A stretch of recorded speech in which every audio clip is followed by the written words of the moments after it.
Então, crianças, vamos continuar com a segunda parte da nossa aula sobre pontuação. Vocês observaram que durante a leitura da história,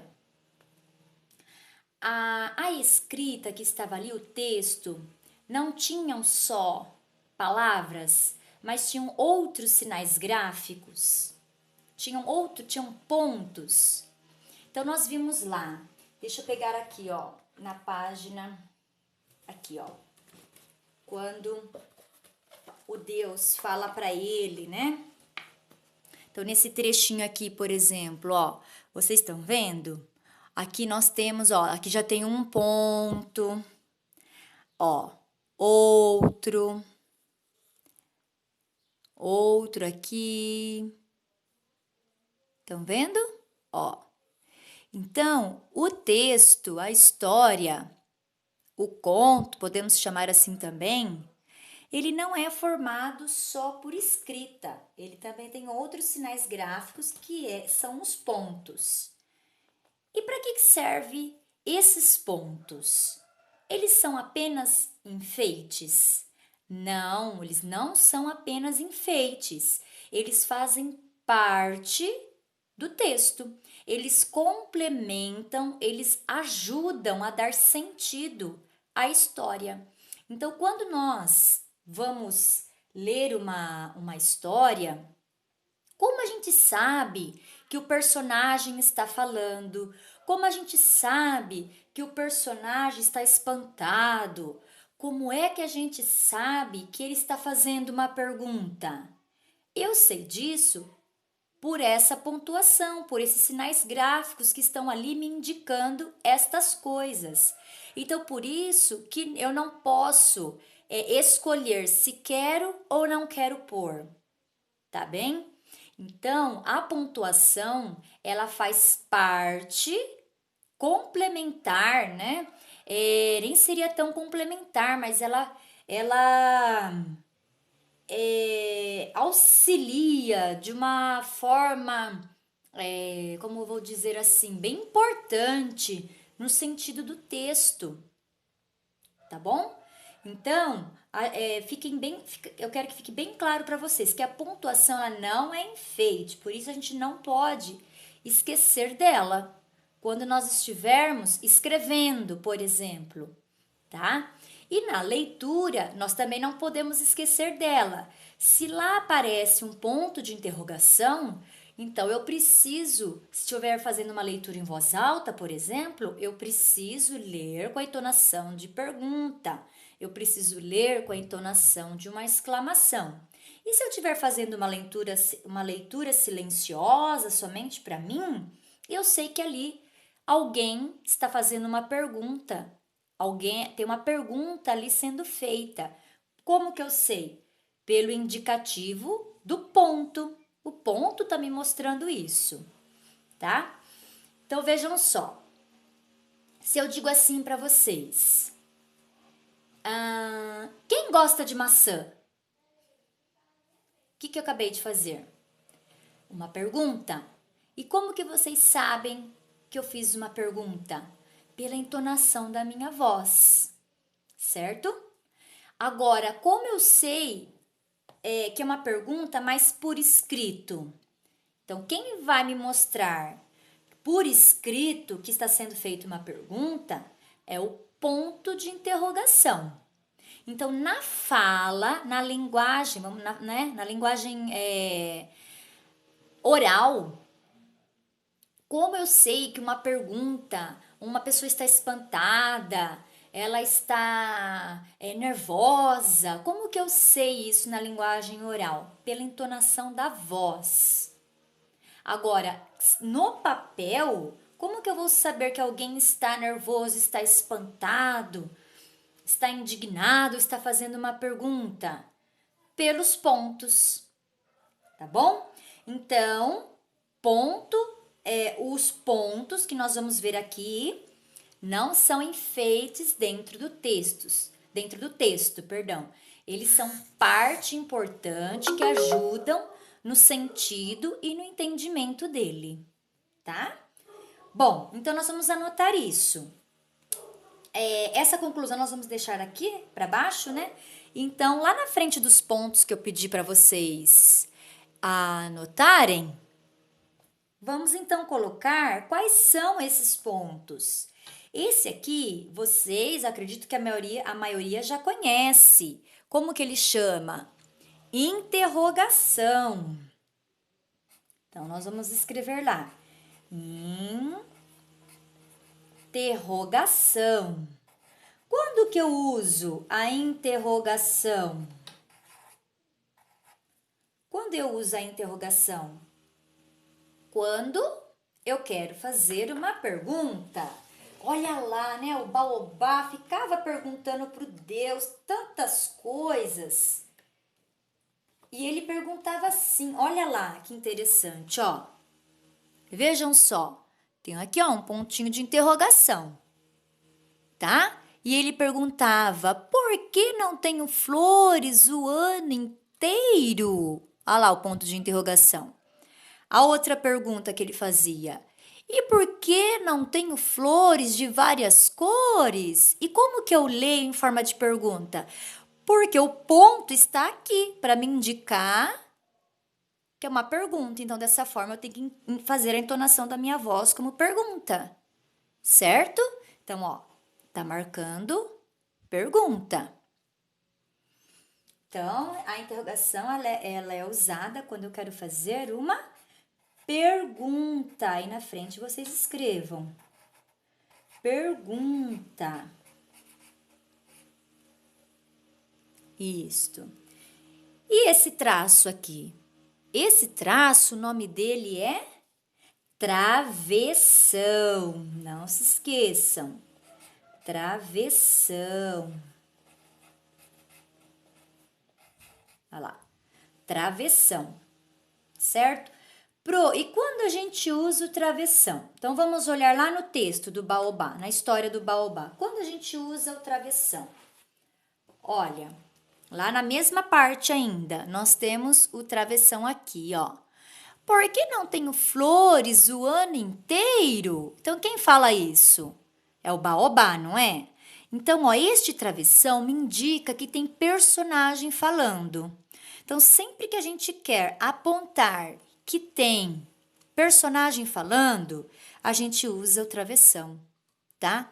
Mas e aqui, Pro? Também tem um travessão. Continua o baobá falando? Vamos ver. Por que não tenho flores o ano inteiro? Indagava o baobá. Será que o baobá disse indagava o baobá? Ou é quem está contando a história que disse isso? É quem está contando a história.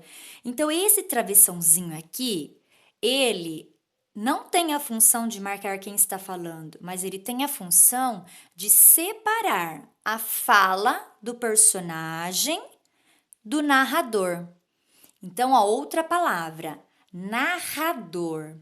Onde nós vamos ter o narrador? É aquele que narra, aquele que conta alguma coisa.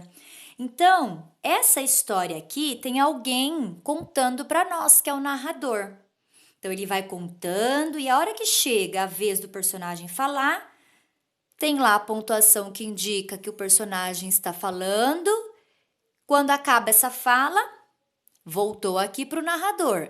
Então, para não misturar, para nós sabermos quem é quem, então tem esse travessãozinho aqui. Separa a fala do personagem daquele que está contando a história, certo? Então, o travessão ele tem duas funções que nós acabamos de ver: marcar fala do personagem e separar a fala do personagem do narrador, de quem conta a história, tá?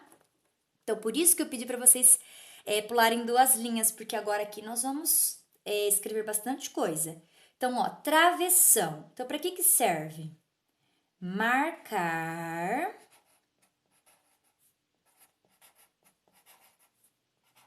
a fala. Agora eu vou colocar aqui, devia ter dado mais espaço, né? Ó, marcar a fala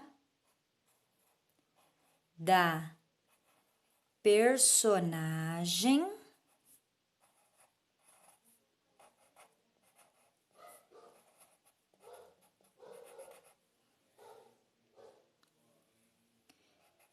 e separar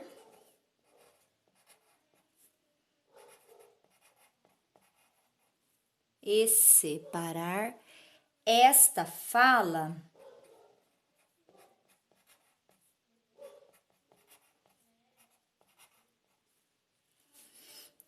ó, aqui depois eu coloco os 2 pontos aqui embaixo, eu vou pôr aqui, ó, tá bom? Senão vai confundir vocês.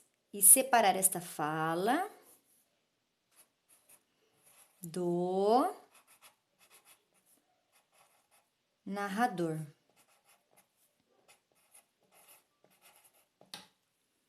Certo? Então, o travessão, na narrativa, ele tem essas duas funções: marcar a fala da personagem e separar esta fala do narrador.